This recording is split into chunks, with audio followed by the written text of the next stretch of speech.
Hello दोस्तों, तैयार हो जाइए झंझारपुर के बारे में बहुत सारे फैक्ट जानने के लिए। मधुबनी मुख्यालय से तकरीबन 25 किलोमीटर पूरब की दिशा में स्थित एक नगर है झंझारपुर। दोस्तों, झंझारपुर को गेटवे ऑफ कोसी भी कहा जाता है।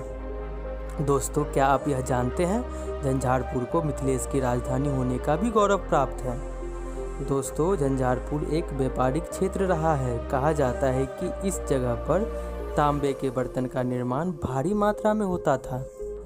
दोस्तों, यहाँ के नाम के विषय में ऐसा माना जाता है कि पृथ्वीराज चौहान जो अजमेर और दिल्ली के राजा हुआ करते थे, लेकिन उनके साम्राज्य पर सेनापति गोरी के द्वारा हमला किया गया, जिसमें पृथ्वीराज चौहान का हार हो गया। हार के बाद बिखरे चंदेल राजपूत ने जहाँ तहाँ अपना आशियाना ढूंढना शुरू कर दिया। ऐसे में मोहबा के चंदेल राजपूत सरदार जुझार सिंह ने झंझारपुर में अपना पड़ाव रखा। बस यहीं से इस जगह का नाम जुझारपुर हो गया, जो धीरे धीरे झंझारपुर में परिवर्तन हो गया।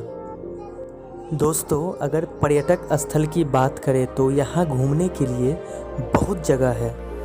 दोस्तों, झंझारपुर के कमला नदी के ऊपर बने पुल के कुछ ऐसे फैक्ट हैं जो शायद ही आप जानते होंगे। दोस्तों, यह पुल 150 साल पुराना है। इस पुल पर ट्रेन के साथ साथ दूसरी गाड़ियां और लोग भी पैदल यात्रा करते थे। कहा जाता है कि पूरे भारत में एक ही ऐसा पुल था जिस पे गाड़ी, ट्रेन और पैदल यात्री भी सफ़र करते थे। दरअसल बात यह है कि अंग्रेजी हुकूमत ने यातायात के लिए करीब 150 साल पहले 700 फीट लंबे पुल का निर्माण किया, लेकिन 1960 ईस्वी में जब रेलवे लाइन इस इलाके में आई तो रेलवे ने इसी पुल पर ट्रैक बना दिया। हालांकि यह पुल अब समाप्त हो चुका है। अब इस पे सिर्फ वाहन और पैदल यात्री ही सफ़र करते हैं। इस पर से रेलवे ट्रैक को हटा दिया गया है। दोस्तों, आपको यह वीडियो कैसा लगा हमें कमेंट करके बताइए और हमारे इस चैनल को सब्सक्राइब करें और लाइक भी कर दीजिए।